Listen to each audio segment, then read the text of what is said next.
Hello everyone. So we are discussing previous year questions of the chapter Molecular Basis of Inheritance and the topic the genetic code. In today's session we are going to discuss a short answer type question of 2 marks which was asked in the CBSE Board Delhi Examination 2014. So the question is, A part, name the scientist who suggested that the genetic code should be made of a combination of 3 nucleotides, and B part, explain the basis on which he arrived at this conclusion. तो बेटा इस question के A part में हमें बताना है कि जो जेनेटिक कोड होता है वो 3 न्यूक्लियोटाइड का बना होता है, ये हमें कौन से साइंटिस्ट ने बताया था, और बी पार्ट में हमें बताना है कि ये साइंटिस्ट इस कंक्लूजन पे किस बेसिस पे पहुंचे. So let's check the answer.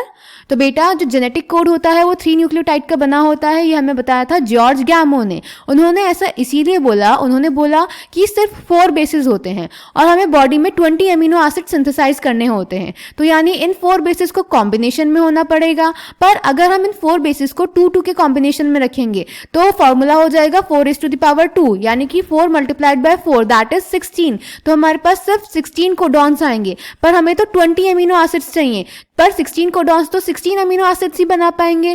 पर अगर हम 4 की पावर 3 कर दें, यानी उनको 3 के पेयर में रखें, तो 4 की पावर 3 हो जाएगा 4 multiplied by 4 that is 64 codons. तो यानी हमें जितने कोडॉन्स चाहिए उससे भी ज्यादा कोडॉन्स हमारे पास आ गए, यानी जो हमारे 20 अमीनो एसिड्स हैं वो इजीली सिंथेसाइज हो जाएंगे. इसीलिए उन्होंने बोला कि जो जेनेटिक कोड होता है वो 3 के पेयर में होता है, यानी 3 न्यूक्लियोटाइड से बना होता है. क्लियर बेटा? So the answer is A part, George Gamow, and B part, George Gamow, a physicist, argued that since there are only 4 bases and if they have to code for 20 amino acids, the code should constitute a combination of bases. He suggested that in order to code for all the 20 amino acids, the code should be made up of 3 nucleotides.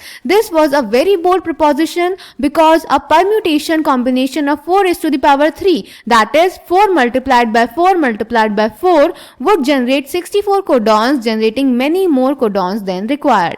So I hope this question is clear to you. Thank you.